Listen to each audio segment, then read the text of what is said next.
Not really. We don't cover that a lot. The departure and all that.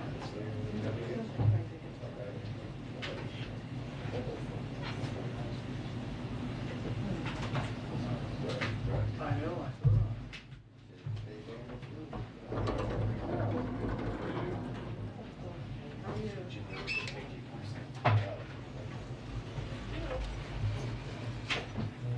Here we are again.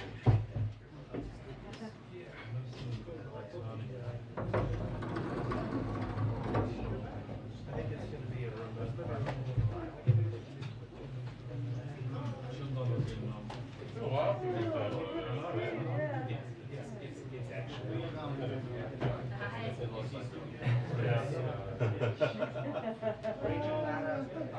We go down to Rachel from New York.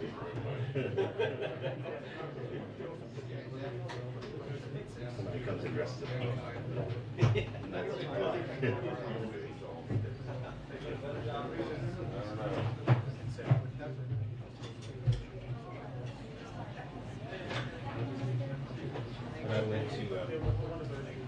When I went to Turkey for my first reaching event, we went to Turkey. We stayed in this little village, and these guys were wandering around. Like actual peacocks on stage. Yeah, where both of us are getting ready for I hear they're vicious. I don't know. I thought it was just a nice outfit. Maybe they were, You know. Well, maybe it's just the one. One, two, three, and I'm gonna do Do we look pregnant? Not at all. This is Not stressing at me. all. It's all good. How did it turn out? Okay. Super cute. Thank you. All right. Good. Good. I'll send it to you. I'll post it. I love it. I love it. Guys, have a good briefing, guys. You heading out? Yeah. Have a great weekend. You too, thanks.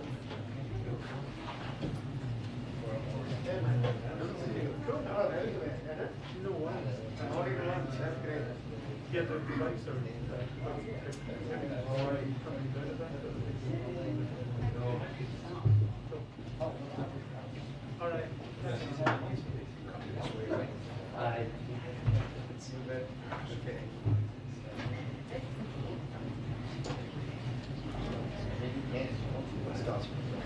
We know what the first question generally.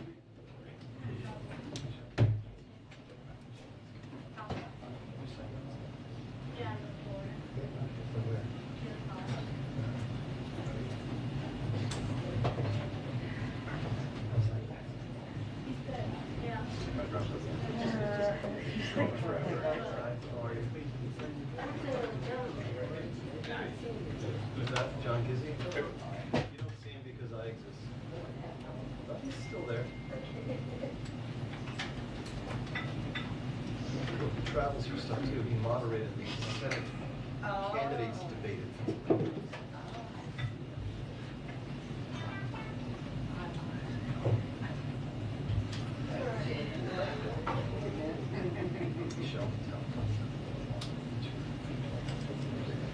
I'm right here. I spoke to the guys over at Shelby Town Con.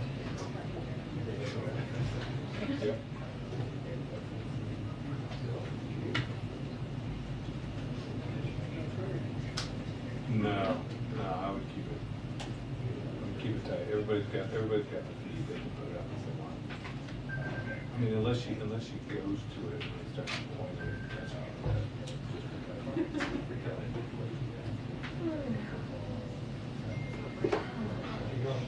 Yeah, I don't see you might just say nothing.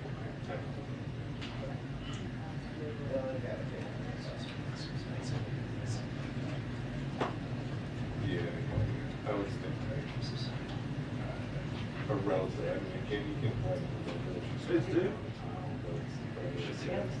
Yeah, but this was last. If you notice, I wasn't here at all last week because of the Supreme Court hearing, so I agreed to do a double shift. Which.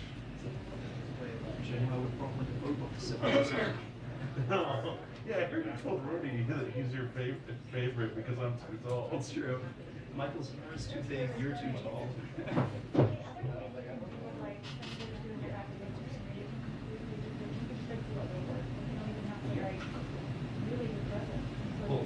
Somebody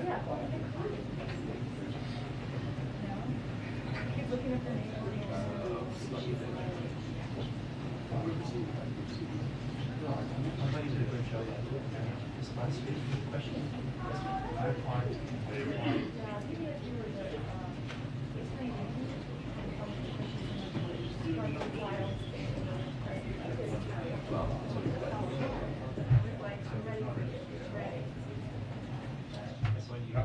How deep does it will go? Or like Jefferson was the first.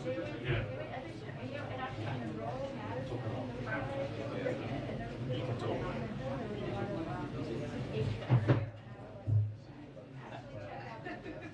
have to count back to the golden mire. We always hear that.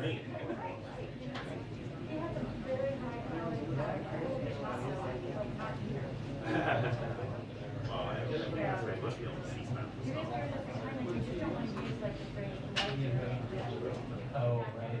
Yeah. They didn't think your confidence.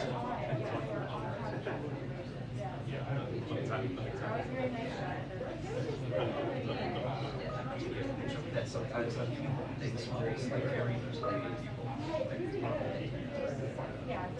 Right.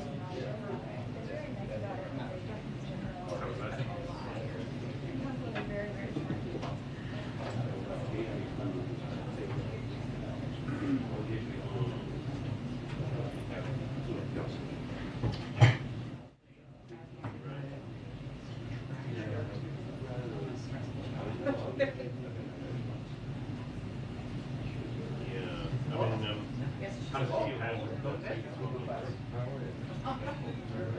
feel? Seems like getting friends in. Hero? Yeah. Hero. Hero.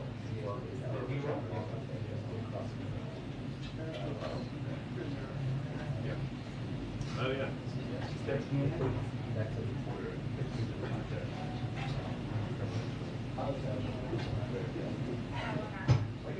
right.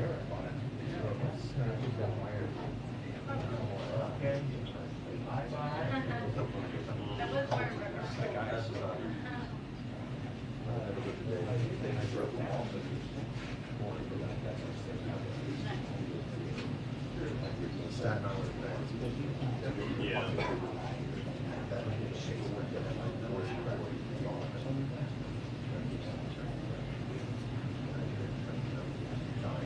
Right.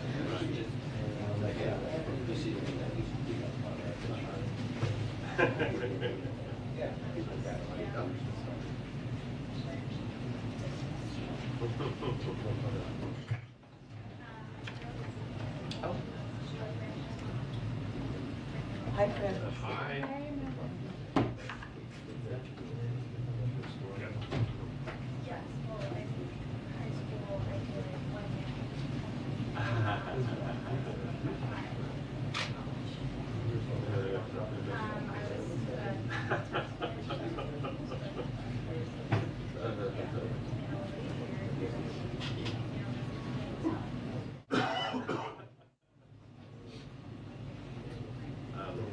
That you just gave me, I love everything about it. I want to live there.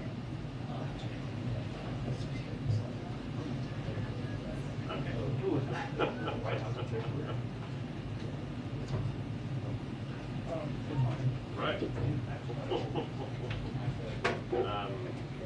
So is Hilton's place, does he like have like a bedroom? Or this is like a couch to sit on and a TV? Wait, April Fool's prank on us.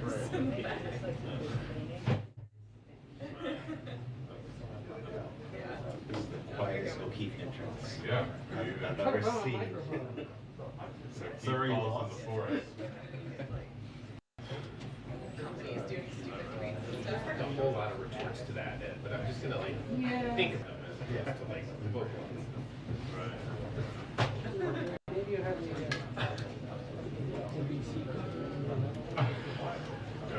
I'm still reading through the contract. Peacock head.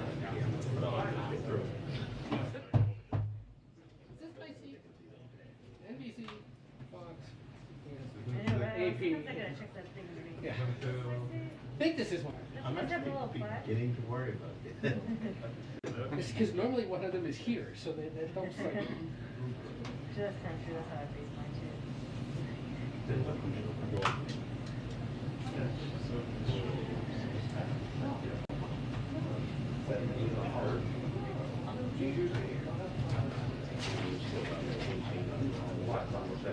Yeah. Here we are again. Am I ready? Check right? Yeah, it's that's what I mean. It's actually being late. Bernstein too. Loving.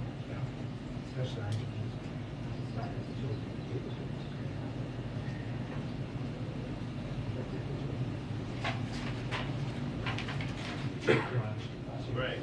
Yeah. Yeah, sounds like keeping busy. I'm not going.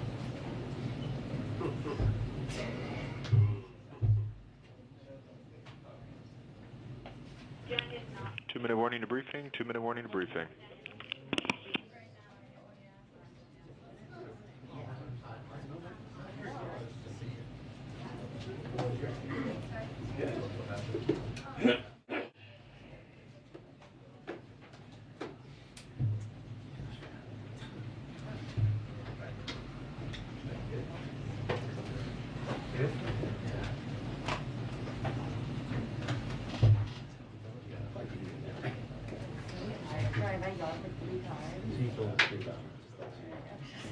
He's got the number. I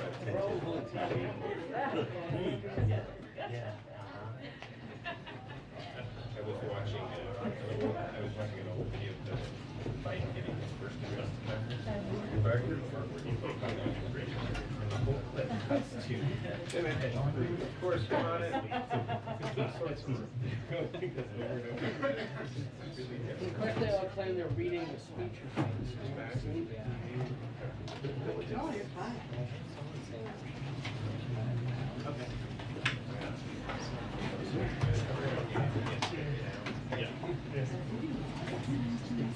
Yeah, could be. Probably not. If that's the case. Oh, hello.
Hi, everyone. Okay, on my first day back, I'm delivering Jared Bernstein to all of you, who we're thrilled to have to give some brief remarks on the economic news today and answer some questions, and then we will do a briefing as long as we can before the president departs. With that, I will turn it over to Jared. Thank you so much, Jen. Today's jobs report provides yet another indicator that, as the president said this morning, quote, our economy has gone from being on the mend to being on the move.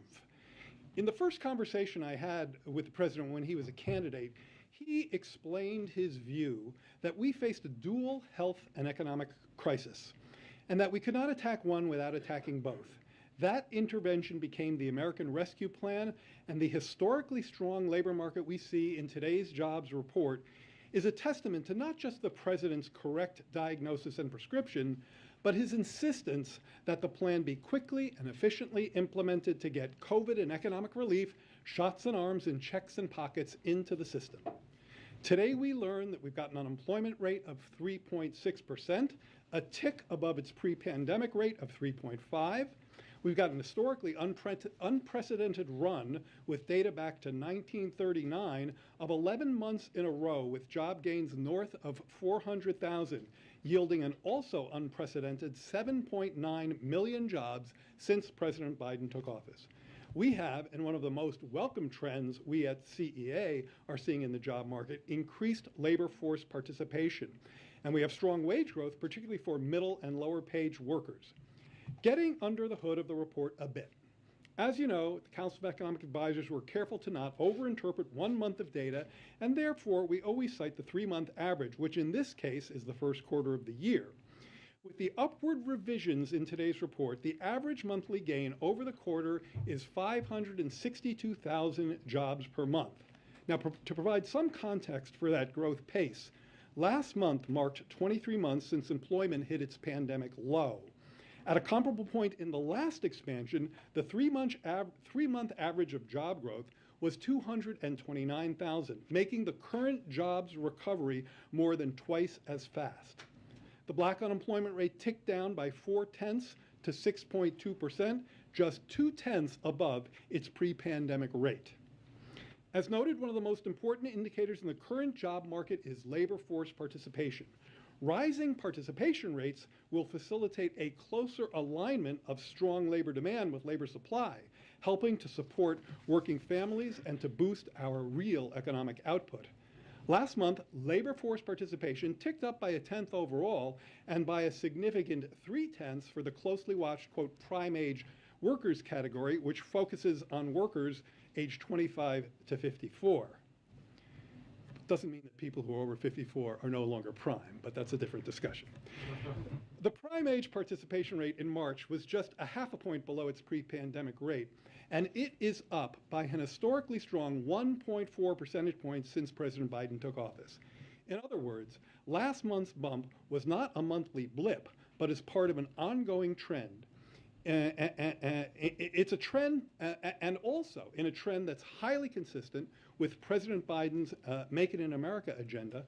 Factory employment was up 38,000 last month and 473,000 since the president took office. In other words, we are in the midst of the fastest business cycle recovery of manufacturing employment in more than 50 years.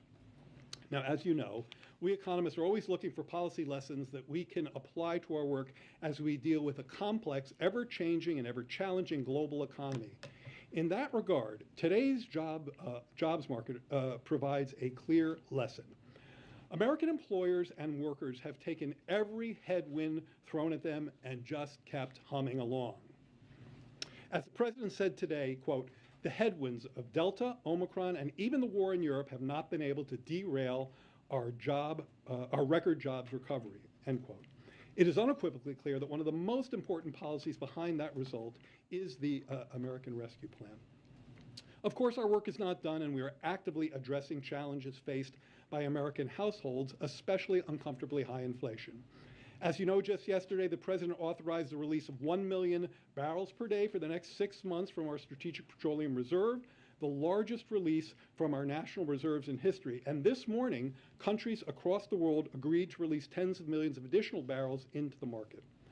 This work is, of course, highly complementary to our near-term work in speeding the pace at which goods move from ship to shelf, and to our longer-term agenda, including the bipartisan infrastructure laws projects to strengthen and increase the resiliency of our infrastructure and supply chains. That, in turn, is complemented by the Bipartisan Innovation Act, which is geared towards making more in America, strengthening supply chains, and breaking up bottlenecks like semiconductor chips that are raising prices for consumers. Our legislative agenda is also focused on reducing some of the toughest strains on family budgets, including prescription drugs, the cost of child and elder care, healthcare premiums, the cost of housing, and education. But the fact that all of this work is occurring against the backdrop of one of the tightest, most welcoming labor markets on record is both a testament to the president's policy agenda and to the unceasing energy and efforts of the American people. Thank you, and we'll move to your questions. All right, go ahead. Thank you. Thanks for doing this. The president said today that he thinks part of the impact of this will be, easing the supply chain crunches, more people in jobs. That'll smooth out that. I wondered your view on that, and in particular, we're seeing new COVID lockdowns in China. That has in the past sort of fueled supply chain crises down the line. What is your view on that right now? Let me start with the first part of your question, and I'm glad you asked it because it's one of the more important kind of under the hood indicators in today's jobs report that should really get the attention of anyone who's following the very issues you've raised. One of the things that needs to happen in this labor market is to the very strong labor demand that in my comments, as you heard, I associated with some of the very important benefits of the rescue plan. Very strong labor demand needs to better align with labor supply. The way that happens is through increased labor force participation rates. Now, as I mentioned, in March, that ticked up by 0.1%, but I also cited what we call the prime age rate, which is for workers 25 to 54. Labor economists like to look at that prime age rate because it takes out teenagers and retirees and looks at folks who are most connected typically to the job market. That ticked up 0.3% in March. But more importantly, and again, we have long stressed that especially when you're looking at these monthly numbers, you've got to look to the trend. That indicator is up by 1.4 points since this president took office. And if you look at the pace at which the labor force participation rate is increasing, it is faster in this recovery than any of the past 4 or 5 recoveries. So that kind of development better aligns the very strong labor demand with labor supply in ways that will ease some of the price pressures as the president referenced today. You asked about China. Whether that can counteract, what is the net effect of China locking down, but more Americans being in the workforce? Sure. So these are precisely the kinds of issues that we have been tracking ever since this pandemic came on the scene. We know that we are still in an economy where the pandemic, and a global economy where the pandemic is playing a role. But as I stressed in my comments today, and the president said the same thing, I guess I'm saying the same thing he said to be more accurate. If you look at the headwinds of Delta, Omicron, and even war in Europe have not been able to derail our record jobs recovery. Yes, there's uncertainty, there are headwinds, and some of those headwinds are amplified by Putin's unprovoked war in Ukraine. And yet we see month after month American employers and American workers shaking off those headwinds, creating record number of jobs, and creating such an important economic backdrop for American households to get by in this challenging period. Mike? Hey, Jared. So what, the chart that you showed that was up there before with the huge bar for Biden, at what point does it become more fair to stop measuring the growth in jobs and the growth in the economy against the recovery from the depths of the pandemic and begin to be more fair to measure President Biden's progress at increasing from the pre-pandemic levels? Well, I think that it's already fair to do that in the following sense. If you look at some of the indicators, whether it's jobs themselves, payroll, employment, yeah, you're right, this is not showing the time series, it's just the bar. But if you look at the time series, you will see a V when things tanked and they came back pretty quickly. Same thing with labor force participation. And I'm going to put this, I had a great slide, we weren't able to get it together here. I'm going to put it on my Twitter thread later, EconJared46, later today. Give him a follow. And it will show the same thing, Mike, which is you see a V, and then you see a period of an ongoing trend start out and continue, and in the case of labor force participation for prime age workers, even accelerate a bit. And I think that we're 23 months into a recovery now. I think it is completely legitimate to cite these numbers in terms of an ongoing trend, very much fueled by a virtuous cycle of strong consumers creating demand for goods and services, which in turn leads to strong labor demand month after month, driving the kind of numbers we saw today. One quick follow-up. I mean, we're still not back to pre-pandemic employment levels, correct? And yes. Most of the indications, most of the measurements that Americans might want you to say to measure President Biden against is not like, okay, well, we dug ourselves out of the hole, but how much further are we getting above where we would have been had the pandemic not started? Yeah. And when do you guys start having to measure against that, and measure against, like, okay, we're now 500,000, 1 million jobs above where we were before the terrible pandemic? So there are a variety of ways to look at that. I would commend you to some work recently by Moody's, which looks at counterfactuals, the idea of what might have happened had we not had the rescue plan. And in every case, you're going to see job gains and unemployment declines, well ahead. I remember the unemployment number, that the unemployment rate might be 2 percentage points higher than it is right now, but for the American Rescue Plan. You're right that jobs are not back to their pre-pandemic peak yet. They're still 1.6 million, or 1% below their pre-pandemic level. But they are climbing back at a rate, look, I told you, 1.6 million from the peak, and an average monthly job growth rate of 562,000 per month. So do the math. That's 3 months out. Now, I'm not predicting that's going to happen. I'm just saying if you extend the trend, that's what you'd see. But I think the most important point that we're talking about here is that there is an ongoing labor market recovery with strong momentum that is delivering really solid job opportunities to American families, and that is such an important backdrop given the challenges that those families face in today's economy. Thank you. Thanks, Jen. Quick question about the President's comments this morning. He was talking about the SBR release as a wartime bridge. And if you could talk a little bit about what he meant when he said that. Is it a wartime bridge to energy independence, maybe getting companies to ramp up production? Is it a wartime bridge to the Iran deal, or a wartime bridge to perhaps both? And secondly, conversations with a lot of oil and gas company CEOs have been ongoing for several weeks now. Have there been sort of any specific commitments that the White House has been able to get from them when it comes to ramping up production? So on your first question, I think the way to think about this is kind of a walk and chew gum moment. I think of the bridge that the President was talking about as very much from the perspective of the American consumer who is facing real pressures at the pump. The last time we did a SPRO release, an SPR release, we saw oil prices fall quite quickly, and prices at the pump followed, were down at least 10 cents a gallon, as I remember, pretty close out of the gate.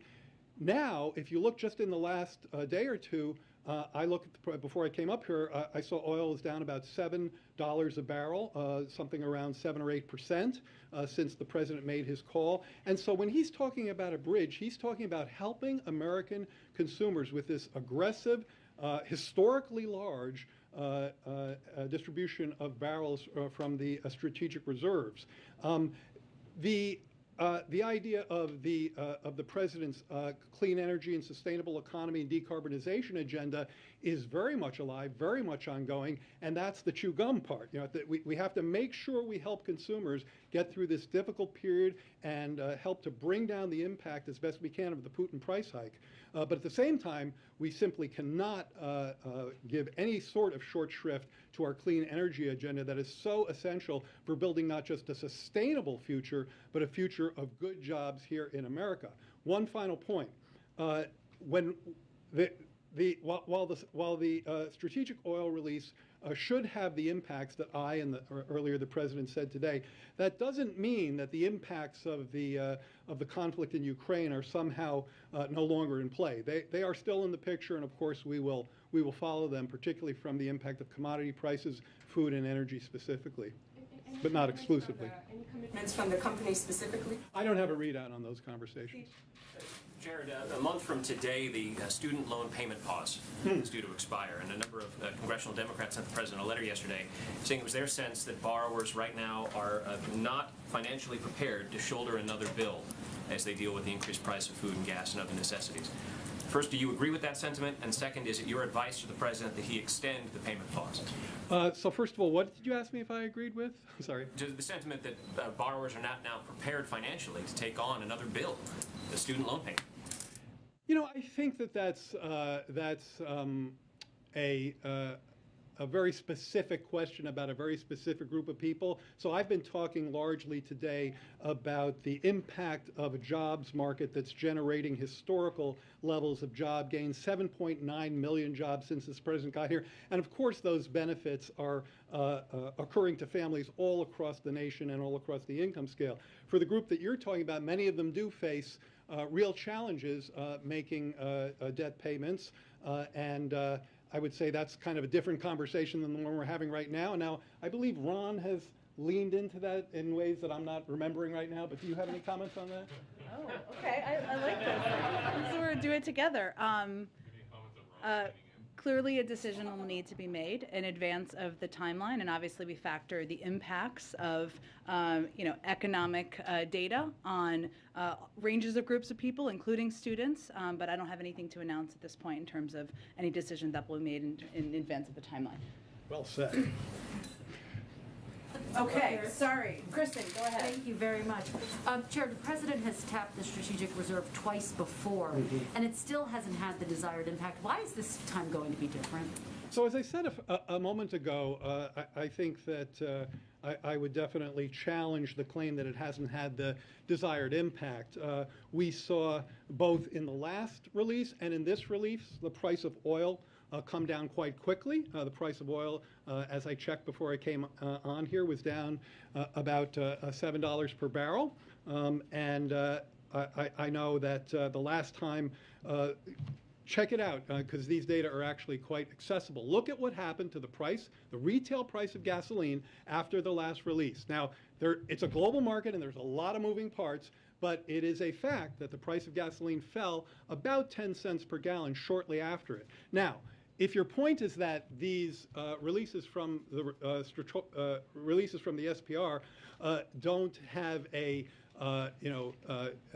don't have a structural long-term impact on oil markets, that's why the president used the metaphor of a bridge today. The idea is to help consumers as they deal with elevated inflationary pressures more broadly, and specifically with some of the impacts of the Putin price hike on energy costs, and that's what the release is targeted towards. Just one more very quickly. Yesterday, Kate was briefing, and she said that all options are on the table as it relates to next potential steps that the president may or may not support. Does the president think that a gas tax holiday is a good idea right now? Is that something that he could get behind? Obviously, it's gaining a lot of momentum in the states. Yeah, I'm not going to legislate from here or even get into ongoing policy considerations beyond saying, when we say all options are on the table, we mean it, and that option is. Do you think it's a good policy? Do I personally think it's a good policy? I think that all options are on the table, and all options, including that one, should be on the table. Great, Jack, you got to be the last one. Thank you, Jared. Yesterday, Brian talked about the Strategic Petroleum Reserve and buying back oil when prices are cheaper in the future. But, long term, as you just mentioned, the release does not solve the problem of the structural deficit in the market. And this administration talks about how you're pushing for domestic producers to ramp up production, but how is that going to happen? Like, the fees yesterday that were announced are sort of a push to get them to use these, leases, not all of which may produce any energy. But beyond that, the answer I got yesterday was long-term, our focus is on, clean energy, and that's why the president invoked the DPA to try to get, battery parts for electric vehicles. That was not, the answer that the oil industry was looking for. That answer for, what the long-term plan is shifted away from fossil fuels. So how are they going to ramp up production, and why can you say that prices are going to be cheaper in the future where it doesn't seem like there are any friendlier energy policies? Well, first of all, let me just be very clear and specific. When my comment on the retail cost of gas at the pump relating to the SPR release is very much an empirical pattern that we've seen time and again, where an SPR release occurs, the price of oil comes down. We see that at the pump, and as I suggested, that's a time-limited function. The president called it a bridge. You're sort of saying a bridge to what? Right. And I understand that. Well, look, if you believe, as I do, that this is still a global market, that energy is still a global market and still a competitive market, what you expect to see is at a particular price point where oil is actually probably above that price point, and certainly has been even higher in recent weeks. Historically, that has led to greater energy production. And one of the things you hear the president saying in so many words is that we'd like to see that kind of production, that kind of response from the impact of market forces on these decisions of these energy companies. Now, if you don't see that market response, I think you have to ask yourself why, and that involves the kinds of commentary you've heard the president make about industry concentration, about the need for competitiveness, the importance of having an adequate level of competition within our key industries, whether it's energy or meatpacking, because absent, in the presence of excessive concentration and absent adequate competition, price levels can be higher than they otherwise would. So I very much support the president's rhetoric and the way in which he's leaned into that problem. But historically, we expect price signals in the energy market to have the effect that they've had, and we will continue to nudge the companies to move in that direction. Here, what's your long-term solution? And lenders, you said? Lenders. But when we're talking about a long-term solution, and then, the administration's talking about clean energy, it's not sending the signal to lenders that this is a safe place for investment, that, this administration is saying plainly we want to increase domestic production. That's the sort of language they're looking for. So I don't really agree with that framing in the following sense. I think by lenders, I'm thinking of investors, and investors in the energy sector. If you look at the profitability, if you even look at some of the buybacks and the share prices, investors in that sector have been doing quite well, and that tells you right there that there is a price point wherein it is very possible for an energy producer to be highly successful and to make a lot of money in today's economy. And in fact, what we'd like to, I think one of the messages the president has been trying to convey to them, that is on behalf of the American consumers, we're asking you to respond to those price signals so that people can have an easier time of getting through this tough period. Now, at the same time, we have a medium and a long-term agenda that is absolutely existentially important to us to move towards a sustainable economy. And we do that in a way that creates great opportunities for both firms, employers, and for workers. So again, this is not an either or, it is a both and. And I see very much an economic structure in energy markets where they can both engage in robust production today and plan for a much cleaner energy future. Thank you, Jared, for joining us. You're always welcome. Thank you very much, Tim. Okay, we will keep you honest and as long as you can stay before you need to gather, and we'll keep you updated. They're going to track it closely from here. I just have a couple of quick updates for you from the top. One is in the State of the Union, the president called on out the ocean shipping carriers who raised their prices by as much as 1,000% during the pandemic. These costs pass through to American businesses and families and contribute to inflation. And just a month after the president spoke about this at the State of the Union, the Senate yesterday passed overwhelmingly bipartisan legislation to reform the ocean shipping industry and lower costs for American farmers, businesses, and consumers. And additionally, this week, the Department of Justice announced that it successfully stopped a merger between two companies that make the cranes that move shipping containers on and off of ships at our nation's ports. The merger would have harmed American consumers by reducing competition in the supply chain and would have put our global supply chain at risk. And so these steps obviously are positive steps forward. I also wanted to note that today the Department of Homeland Health and Human Services and the Centers for Medicare and Medicaid Services made important announcements in response to the Vice President's call to action to improve health outcomes. Beginning today, as many as 720,000 pregnant and postpartum people across the United States could be guaranteed Medicaid and Children's Health Insurance Program coverage for a full 12 months after pregnancy, thanks to the American Rescue Plan. Finally, for the week ahead to next week, I had one more thing after this. On Monday, the President will deliver remarks on progress made on his administration's trucking action plan to strengthen our nation's supply chains. On Tuesday, he will deliver remarks celebrating the success of the Affordable Care Act and Medicaid and extending affordable health insurance to millions of Americans.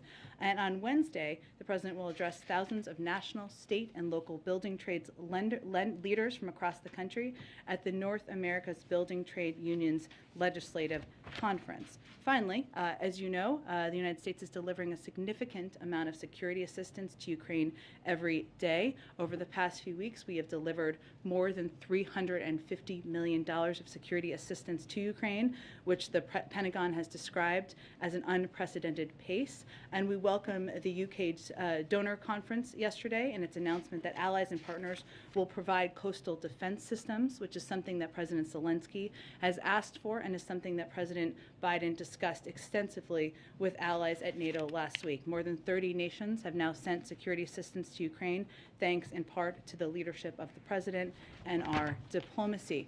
So we're going to get to as many people as possible. Darlene, why don't you kick us off? Thanks, Jen. Welcome back. Thank you. One question on Russia and two quickly on two other subjects. Russia says that an apparent attack by Ukraine on one of its fuel depots is making it harder for Russia to stay engaged in the talks to end the war. And I was wondering what the White House thinks of this suggestion from Russia that Ukraine's actions are the ones that are potentially standing in the way of peace over there. Well, we have seen those reports. We're not in a position to comment on the Kremlin's statements. I would note Ukraine has not made any statements or confirmation of these reports. I would also note that this is a war that President Putin started, a brutal war with Russia's forces continuing to bombard cities across Ukraine and commit terrible acts of violence. We've seen the people of Ukraine fight valiantly in the face of unprovoked Russian brutality, but there is one aggressor here, and that is President Putin and the Russian military at his direction. Second, on Title 42, the announcement that it's going to be lifted on May 23rd. Can you talk a little bit about why the restrictions aren't lifted sooner than May 23rd, perhaps even immediately? People who want to come to the country to seek asylum will now have to wait 7 weeks to do so when the CDC says that restriction is no longer necessary. Absolutely. Well, it has always been the case and continues to be the case that this is a health directive determined by the CDC. So let me start there. But I would also say that implementation of their decision requires an interagency process, specifically leadership of the Department of Homeland Security. I would note the statement that was put out by Secretary Mayorkas, and it requires the implementation of appropriate COVID-19 mitigation protocols, also scaling up capacity and scaling up resources needed. And so it was always going to be important to have an implementation period, and the timeline reflects that. And the last question is there any comment on the vote in Staten Island by Amazon workers to unionize? Sure. Becoming the first in Amazon to do that? Well, the President was glad to see workers ensure their voices are heard with respect to important workplace decisions. He believes firmly that every worker in every state must have a free and fair choice to join a union and the right to bargain collectively with their employer. The Amazon workers in Staten Island made their choice to organize a grassroots union and bargain for better jobs and a better life. Go ahead, Emily. Jen, just in light of the fuel depot fire in Russia, what is the U.S.'s general position on potential future attacks by Ukraine on Russian soil? Does the U.S. believe that it is up to the Ukrainians to decide whether such potential attacks are justified, or does it generally believe that those kinds of attacks should be discouraged because they would be seen as being escalatory? Sure. Well, given we have not confirmed or commented specifically on the reports from here, and neither has Ukraine, I'm not going to get into a future hypothetical. What I would just reiterate again is that this is a war of aggression by the Russian leadership, by President Putin, that has left millions of people displaced, homeless, has targeted civilians, hospitals, and other innocent people across Ukraine. We know who the aggressor is. That is President Putin and Russia. And beyond that, I don't have any comment on military tactics. The president said yesterday that Vladimir Putin appears to be self-isolating, that he appears to have maybe fired or put under house arrest certain advisors. Does the U.S. have a clear sense of which advisors are currently advising Putin and who has his ear? Well, the president was speaking yesterday to public reporting, so we don't have more details to speak to at this point in time. But I would say to go back to a couple of days ago and the information that was put out by the administration that was reflected, that came through our intelligence agencies, what we do know is that this war is not going how President Putin had planned, that his intention of winning a quick war, defeating the Ukrainians quickly is not how it has played out. We have seen troops be demoralized. We have seen troops run out of equipment that they need on the Russian side, and that is clearly not what he had planned. In terms of who is advising him, I don't have more specifics on that front from here. And just one more on a different topic. You're obviously not the only person in the administration recently to test positive for COVID. Can you give us a sense of whether there have been discussions lately at the White House about what would happen if President Biden were to test positive for COVID? Help us understand what working from home, quarantining, running the country would look like if the president were to get COVID. Well, I would first say that this wasn't exactly your question, but let me reiterate this point, is that we take steps over and beyond CDC recommendations and guidelines here. I would note that while I tested positive about 12 days ago, if my math is correct, I waited to return to the office until I had a negative test. And that is our protocol here, or the protocol I was held to. Also, we take steps in advance of meeting the president. Anyone who's meeting the president is going to have a test that day. And we also take social distancing steps in meetings when warranted. In terms of, look, we recognize that COVID-19 remains a transmissible disease, especially recent variants. And while I'm not going to get into a future hypothetical of any of our additional principles, since the second gentleman had testing positive, I would note that the President of the United States can work from anywhere, can run the country from anywhere, and we have the capacity to not only prepare for that, but to support anything that is needed. Go ahead. Thanks, Jen. Just a quick follow-up on the Staten Island vote. Sure. It's obviously a big moment for the labor movement in this country, the first union at Amazon. Has the president had a chance to speak to labor leaders, or is he planning to issue a statement? Is he planning to talk about it at all? I don't have anything planned to preview for you in terms of an official statement. I'm speaking, of course, on his behalf. Obviously, as you know, the president has been a longtime supporter of the right to organize, the right for workers to organize and plan for better jobs and a better life, and certainly my comments reflect that. Go ahead.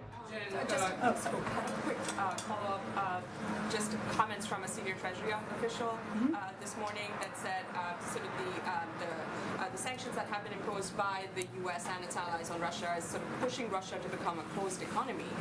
That is obviously presuming that China and others are not sort of making some of the materials that they get from the West available to them. Has the administration noted any sort of change in stance when it comes to China, and Russia, or is it, is there any evidence that they're providing perhaps military economic support? Our assessment has not changed since our National Security Advisor spoke to this. What I would point out for you too, as well, is the strong statements that came from European leaders, given their meeting on exactly this topic today, which certainly we share the sentiment. Go ahead. Lots of urgent issues discussed here, but with the helicopter approaching, one little bit of housekeeping. Is it true that you are leaving the White House to work for MSNBC? Well, you can't get rid of me yet, Ed. I have nothing to confirm about my length of public service or planned service or anything about consideration about next plans. I'm very happy to be standing with all of you here today after it felt like a never-ending, endless time in my basement, quarantining away from my family. Believe it or not, I missed you all a lot. And my focus every day continues to be speaking on behalf of the president, answering your questions, as tough as they may be at many times, as difficult as they may be to answer at many times, and I hope that I meet my own bar of treating everybody with fairness and being equitable. And just because this has been raised by our colleagues, by people who are observing this process, is it ethical for you to continue conducting this job while negotiating with a media outlet? Well, I have always gone over and above the stringent ethical and legal requirements of the Biden administration, and I take that very seriously. And as a standard for every employee of the White House, I have received rigorous ethics counseling, including as it relates to any future employment. I've complied with all ethics requirements and gone beyond and taken steps to recuse myself from decisions as appropriate. And so I hope that all of you, I've been working with all of you some time, would judge me for my record and how I treat all of you, both in the briefing room and otherwise. And I try to answer questions from everybody across the board. I know everybody in the back of the room may not always be pleased with me, but I try my best, and I will certainly continue to do that. Okay, go ahead. Are you good? Yes, Follow? go ahead, Chris. Jen, given the reports, which have now been confirmed by multiple media outlets, how can you continue to be an effective briefer if you do in fact have plans to join a media outlet? Well, I have nothing, again, to announce about any conversations or any future plans. And at whatever time I leave the White House, I can promise you the first thing I'm going to do is sleep and spend time with my 3- and 6-year-old, who are my most important audiences of all. But I would say, Kristen, that again, I have taken the ethics, legal requirements to the highest, very seriously. In any discussions and any considerations about any future employment, just as any White House official would, and I have taken steps beyond that to ensure there's no conflicts. And I understand what you're saying, but I guess the question is, how is it ethical to have these conversations with media outlets while you continue to have a job standing behind that podium? Well, there are a range of stringent ethical and legal requirements that are imposed on everybody in this administration and many administrations past about any conversations you're having with future employers. That is true of any industry you're working in, and I have abided by those and tried to take steps to go beyond that as well. And broadly speaking, is it the policy of this White House to allow staffers to have discussions, even if indirectly, with institutions that impact and affect their jobs and your job here? Well, it is the policy of this White House to ensure that anyone who is having conversations about future employment does so through consultation with the White House counsel's office and ensuring they abide by any ethics and legal requirements. And those are conversations that I have taken very seriously and abided by every component of. Back of Oh, okay. So when we go to Serena, we can go, and then we can wrap. Thank you, Jen. Can You said you missed reports us. that the U.S. I do. Okay. I know it may be that people who may have to see the president depart, and I don't want to hold anyone back, but I also am happy to answer your question and a couple of others if people want to stay. But if people need to, are they gathering right now? Sorry to interrupt your train of thought here. Yeah. Okay. Go ahead. Can you confirm reports that the U.S. has been providing Ukraine with protective equipment such as gas masks, hazmat suits, and other materials against a possible chemical weapons attack from Russia?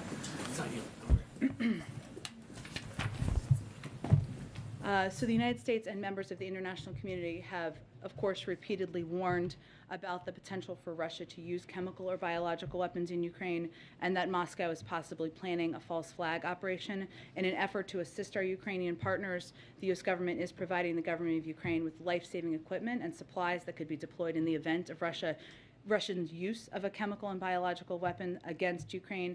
It does not compromise our domestic preparedness in any way, shape, or form, just for everybody's awareness, but we are providing it as we are providing a range of materials and equipment. Just one quick question on another subject. The House passed a bill today that would remove marijuana from the federal schedule of controlled substances. Every Democrat, save for 2, voted in favor of this bill. Does the president support the legislation? Well, first let me say that, as the president said during the campaign, our current marijuana laws are not working. He agrees that we need to rethink our approach, including to address the racial disparities and systemic Inequities in our criminal justice system, broaden research on the effects of marijuana, and support the safe use of marijuana for medical purposes. We look forward to working with Congress to achieve our shared goals, and we'll continue having discussions with them about this objective. Jackie, go ahead. Thank you, Jen. Okay, we've got to wrap up in a second here, and then I'll go to Karen. Okay, so there, you guys got to wrap. Yeah. I'm sure we will get you let us get you a thorough comment on that. I will say, as the President conveyed in his announcement yesterday, certainly working with the global community to ensure we are meeting the supply shortages in the global community at this time is part of our effort to reduce gas prices for Americans, given it's a global oil market. So as part of that, and we will get you a more comprehensive. I'm here in my office if you guys have quick questions. Question on inflation. Sure. Real quick. Today, the President blamed Putin's invasion of Ukraine for not just higher gas prices, but also higher food prices. Inflation was at 7.4% in January before the invasion. In February, it went up to 7.9%. Putin didn't invade until the 24th. So March is really going to show the impact of the invasion. And that report doesn't even come out until April 12th. So how are people supposed to believe the Putin price hike is to blame for food prices going up when the timeline doesn't add up? Well, here's what the President is reflecting on. One, the price of gas has gone up by approximately $1 or more since Putin started lining up troops at the border. This is something that outside economists have spoken to as well, not just the administration, and those are just factual details about how much the price of gas has gone up. We know that's a huge impact, and when you say inflation, people think the costs on their pocketbook and the impact on their budgets. The second piece on the availability of food, we know that different markets around the world are impacted by the lack of production in Ukraine and other because of the war, and we know that that could impact global food prices. It hasn't happened yet. This is the first time we've heard the President blame Putin for higher food prices. I think what the President's looking at is what the impact has been in a lot of areas that are leading to price increases on people's pocketbooks, and where we could see it increasing over the course of time. I'm here in my office. I see you all. Who will replace you?